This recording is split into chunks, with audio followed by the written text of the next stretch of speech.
berkaitan dengan Eliezer.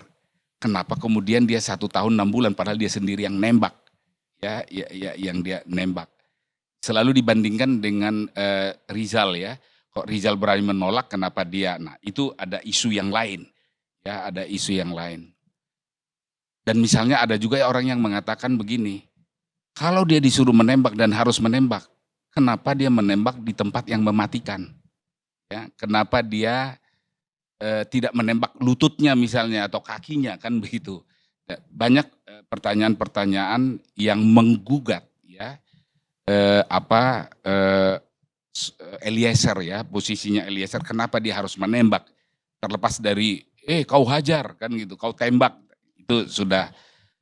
Jadi sebenarnya ada pilihan-pilihan sebenarnya sama Eliezer karena dia dewasa, dan dia juga walaupun pangkatnya rendah, artinya dia bisa berpikir karena dia tidak ditodong kan gitu ya. Tapi memang ada hal yang luar biasa sehingga dia menjadi layak mendapat hukuman yang lebih rendah terlepas dari rendahnya itu apakah 1 tahun 6 bulan, yaitu kejujuran, ya, yaitu kejujuran. Dan kejujuran yang sampai hari ini dalam sistem peradilan pidana kita itu tidak dapat pengakuan. Itu tidak dapat pengakuan. Kenapa? Coba aja urutan-urutan pemeriksaan di pengadilan. Terdakwa diperiksa yang terakhir kan, bukan yang pertama. Mestinya ya kalau kejujuran itu menjadi hal yang penting atau faktor yang penting, itu harus di depan. Nah ilustrasi lah ya, kalau pengadilan di common law, ya kan ditanya, are you plead guilty or not guilty, kan gitu kan. Dan ini mempengaruhi proses selanjutnya, ini mempengaruhi. Jadi artinya kejujuran itu ditempatkan. Dan memang itu diperlihatkan oleh Eliezer, sehingga saya menjadi bagian dari yang disebut amicus curiae itu, yang mengatakan bahwa dia berhak untuk mendapatkan reward. Ya, dia mendapatkan reward itu dan memang itu sudah dia didapatkan. Jadi kembali lagi kepada soal ini apakah keberanian atau publik, menurut saya bukan keberanian, itu soal keyakinan dan itu direfleksikan dari putusan-putusan yang secara umum yang saya lihat ada kepuasan di dalam masyarakat, ada kepuasan. Walaupun ini perlu juga dicek kan gitu ya, karena apakah media yang kita lihat itu tidak sudah merepresentasikan keseluruhannya, tapi kesannya demikian. Nah, apakah ini karena pengaruh publik? Apakah ini karena pengaruh publik? Saya kira jelas sekali, ini ada pengaruh publik. Nah ilustrasi tadi kalau saya sambung di common law, hakim di common law itu isolated, hakim yang disebut juri kan gitu ya, termasuk juga ya, kan menghakimi kan dia. Itu isolated, dia nggak bisa bertemu keluarganya, apalagi melihat TV. Ya, melihat TV, ini kan siaran langsung nih kan sekarang. Nah itu juga isu yang lain, siaran langsung dan disertai komentator. Itu disertai komentator. Saya lihat tadi perdebatan antara Rocky Gerung dengan Mahfud MD, posisinya Rocky Gerung mengatakan, kenapa sih mengomentari putusan pengadilan? Tapi sebenarnya bukan itu poinnya soal komentarnya. Kalau sudah putusan sudah diambil, kita kemudian memberikan anotasi komentar, itu memang diharapkan. Itu hukum untuk hukum yang akan datang. Itu oke, dan itu dianjurkan. Karena anotasi itu nanti bisa menjadi informasi kepada hakim berikutnya untuk menjatuhkan putusan, karena itu merupakan informasi apakah satu hukum lengkap atau tidak. Sehingga menimbulkan ajaran yang disebut dengan interpretasi futuristik.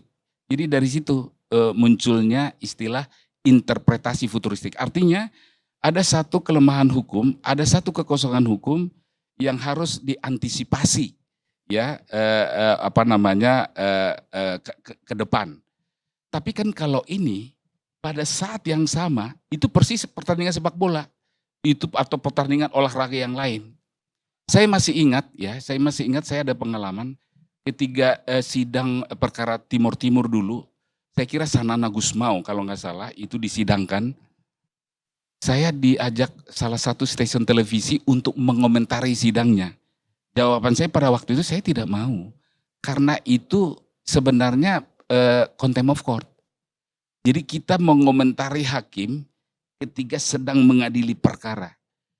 Jadi, hukum yang benar adalah kita nggak bisa mengomentari hakim ya, ketika dia mengadili perkara. Mungkin Pak Karni lupa barangkali tulisannya, ketika Pak Karni pernah ke Amerika dalam program IVV, International Visitors Program. Mungkin sekitar tahun 80-an. Kemudian direfleksikan dalam satu buku, saya nggak tahu.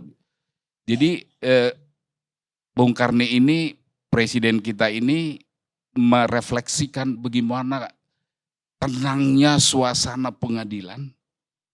Begitu hakim sudah duduk, nggak boleh lagi keluar masuk, apalagi memotret. Ya. Itu ada, saya ingat itu, mungkin lupa, kalau itu Ya, saya masih ya, ingat, ingat, itu ya. tulisannya, jadi menggambarkan. Jadi, betul, itu yang betul. Kita sebenarnya nggak bisa komentari itu hakim, karena independensi hakim itu, ya, kemandirian kekuasaan kehakiman itu, jadi hakim yang di dalamnya juga termasuk aspek yang demikian kan gitu. Nah, oleh karena itu kalau ditanya apakah ada pengaruh publik, pasti orang dia nonton TV, dia diskusi dengan istrinya, dia diskusi dengan anaknya, dia lihat komentator-komentator yang memberikan pendapat itu di sana yang pro dan kontra kan gitu. Itu sudah pasti.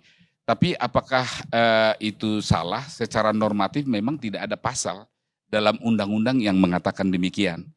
Termasuk di dalam KUHP yang baru yang berkaitan dengan pasal kejahatan terhadap proses peradilan itu tidak termasuk. Yang dilarang adalah menyerang integritas kan gitu ya.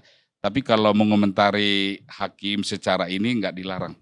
Tapi sebenarnya secara konsep ya, secara filosofi, mungkin etika juga yang disebut tadi perdebatan Rocky Gerung dengan Mahfud MD, saya kira Rocky Gerung benar ya, kalau menurut saya. Jadi harus kita biarkan pengadilan itu tidak terpengaruh oleh apapun, kecuali pikiran dan hati nuraninya. Ya, pikiran kan digabung, kalau kita kan hakim kita profesional, jadi dua-duanya, jadi pikiran dan hati nurani.